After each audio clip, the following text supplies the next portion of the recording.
Our next speaker is a certified parent coach and founder of Turning Point Parenting. She's deeply passionate about her work. Her enthusiasm and experience working with people for over 25 years has allowed her the keen insight in creating a safe environment for parents to share all the rewarding and unique challenges that come with parenting. She has a degree in business management and organizational behavior. She was featured in the book Magnetic Service by customer service guru Dr. Chip Bell. She's truly living her purpose, helping parents create happy and healthy homes. Please help me give a warm welcome to my good friend and dear colleague, Satya Beneventi. All right, Dr. Gala, thank you so much and for bringing this work out into the world. So appreciate you. So hello, everyone. My name is Satya Beneventi, and I'm a certified parent coach and founder of Turning Point Parenting.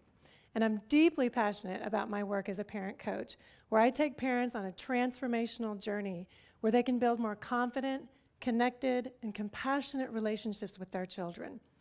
And this results in more peace and harmony in the home. So today, I would like to share with you 3 secrets to create productive relationships that undeniably improve your health. So 3 secrets. Okay, so, all right. So I just was thinking that this is for you if you find yourself in a relationship that may be stagnant or in conflict, and that relationship affects your health. And the other piece is that if you are having big feelings that you are holding in and you are pushing them under the rug. So then for being here today, you will learn what it means to be closer to those important people in your life that mean so much to you. You will also be able to improve your health, and you'll be the best person that you came here to be. So let's get started here. 3 secrets to create productive relationships that undeniably improve your health. So, how many of you perhaps are in a relationship where there might be some conflict or some stress? Let's be real, like everybody, right? We've got something, right? Okay, and so how many of you also feel that relationship may affect your physical health?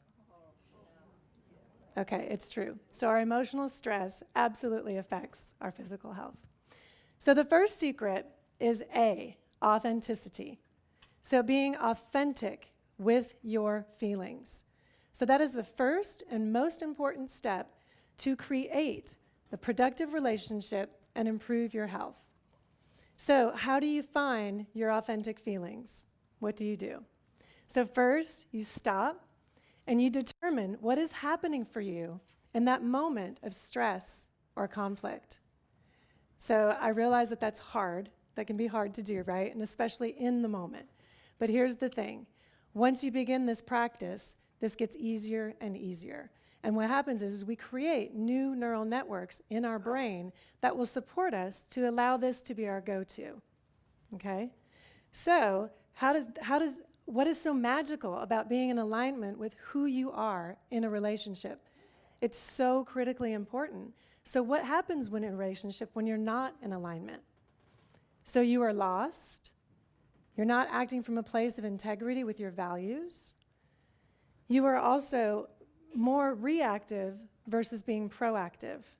And your reactivity spills out onto your children, your spouse, your partner, coworkers, extended family members, right? And then what happens too is you build anger and you build resentment. So for me, at the end of my 24-year marriage, I realized that I had shut down my authentic feelings. I was no longer sharing with my spouse, my partner. And what was happening for me, and I kid you not, I had chronic bladder infections. They were happening really, literally more than once a quarter. And it was intense. And then I also had digestive problems. And yes, that does not feel very good, and I was super in bad shape. So this inevitably affects your health. So it's really important to identify your authentic self. What is happening for you? You have to be the detective, and you have to determine and find what that feeling is. It's critically important because your feeling space is your compass, and this also enhances your emotional intelligence. So this is a tip that I'd like to give you guys, and it may sound kind of silly, but there's a website out there if you have trouble identifying your feelings. There's a website out there, and it has you can Google it, 4,000 feeling words. Actually, when I did it, it was 3,000 feeling words. And you can print up the list, put it on your refrigerator, put it on your bulletin board, and you can identify this. You can start to enhance your feeling vocabulary. And in my home, when I was growing up, we didn't talk about feelings at all. So for me, it was like learning a new language at the ripe old age of 40, which 6 years ago. So it was intense, but it was really powerful practice. So now it's 4,000 feeling words, and he doesn't have them in headings anymore like he used to, which was really nice. But okay, so that's the first secret to creating productive relationships that undeniably improve your health. 4,000 feeling words. Just Google it. Yeah, and it comes up with some weird exft.com, some strange thing, but just Google 4,000 feeling words. Okay, so the second secret is C for courage. So courage. Once you've identified that authentic feeling and you've uncovered that, what do you do with that? You cultivate courage. So without courage, what is happening for you? Doubt sets in, fear sets in, limiting beliefs, patterns, and storylines set in. And how does that feel, right? And you're in a place of inaction. So, in order to get yourself into action, courage is the antidote. So it's really hard to go from identifying a feeling to a place of action, right? What do you need in between there? You got to cultivate courage. Courage closes that gap, is the missing component, and gives you the opportunity here to take the next step. So all of us have an error detection mechanism in our brains, EDM.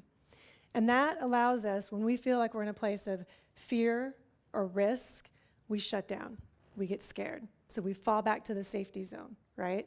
And we don't take the risk. Like, really, to be honest today, it was taking me some courage to get up here and speak to you guys.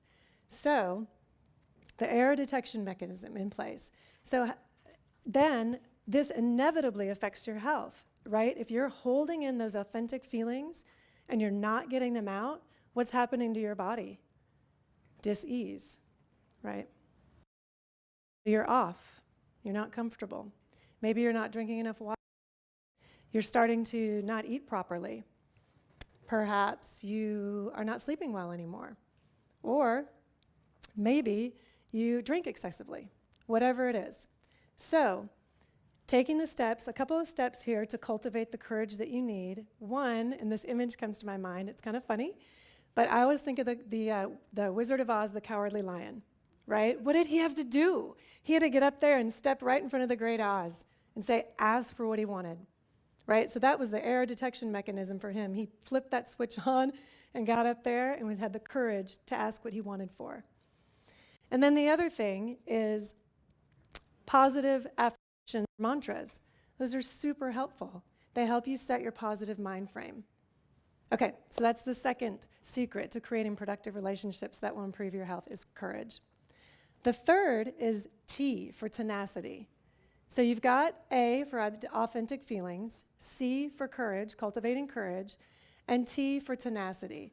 Tenacity is the persistence to follow through and take action. So let me give you a couple of action steps that you can take. One, you can set boundaries for yourself. And what I mean, I'll share with you as quickly as possible here an example of a client that I had where she needed to set some boundaries.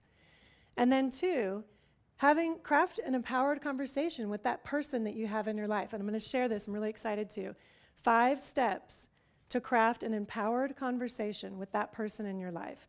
And this comes from love and from compassion. And this is a win-win for both people involved in this conversation. So the first step, I wish I could go into them more deeply, but the first step is basically the first thing you do is you state your intention. So what is your purpose of having this conversation? The second step is that you are going to take responsibility for your part. The third step is to share your feelings. And sometimes that's scary, right? But you're going to identify your feelings and you're going to share your feelings. The fourth step is to give empathy to the other person. And the fifth step is to make your request. Can you say those one more time? Okay, I'll do it quickly. Okay, so the first step is to state your intention. The second step is take responsibility for your part. The third step, share your feelings. The fourth step, give empathy to the other. And the fifth step is to make your request. Okay, I can find you guys too afterward if you'd like. Okay, so this is the third secret to creating productive relationships that improve your health: tenacity. So I'd like to share with you super quickly about a client who went through this process, ACT. I call this ACT. So she came to me, literally, so Daphne, I asked her if I could use her as an example, and she said it was fine. So Daphne is married, and she has 4 boys, 2 years apart. 4 boys, 2 years apart is a lot. So when she came to me, these were her words. It was incredibly intense. I am torn, I am shattered, I'm absolutely miserable, and I need help. And I'm suffering, her words, I'm suffering and I'm suffocating. I'm incredibly unhappy in my marriage, I'm unhappy in my parenting, and I'm shocked at my displays of anger. And I need help. So basically what was happening for her was she lost her authentic voice. It was gone. She ignored it and she allowed it to fester. And anytime she thought about going to her husband to have a conversation, she was afraid because they always ended up in a fight. And the children were witnessing that. So she felt awful. She was exhausted, she was in pain, she wasn't sleeping well, and she didn't really know what to do. So we worked together for quite some time. I just finished up with her, and you guys will be happy to hear this, because with A, we were able to identify her limiting beliefs and her storylines that were holding her back. And then she was able to really be able to identify what was happening for her and share her authentic feelings. Okay? C, she cultivated the courage to have conversation with her husband and her children to take that next step forward. And T, the tenacity. So she said no to all the other ancillary items in her life that were causing her to feel desperate and have her life feel chaotic, super chaotic. So when she had time on her own, when maybe her littlest one was taking a nap, don't get on the phone and talk to your girlfriend. It's time for you to have you time, right? So many other examples here. And then she had the bold conversation with her children about her anger. And she said, I'm trying to become a better mother. So she's doing incredibly well. She's actually connecting with her boys like she's never dreamed was possible. Her oldest, her 9-year-old son, was making lunches for the 3 younger brothers one morning, and she didn't even ask for help with this task, right? He was just doing this. Her marriage is on the mend because she's able to identify those authentic feelings that were inside of her and now share them with her husband. And then in the tenacity component, she's enrolled in a certification program to become a coach. So yay, she really rocked it. So, and then for me, basically my authentic feelings, I decided, okay, I'm going to identify my authentic feelings. I took the courage to take the action steps to improve my health, and my bladder infections and my digestive problems were utterly gone. So I tended to my emotional body, and my physical afflictions went away. They're gone. So just remember the 3 secrets to create productive relationships that undeniably improve your health. So A, authenticity, C, courage, and T, tenacity. So thank you so much for listening, and it was my honor to speak with you today.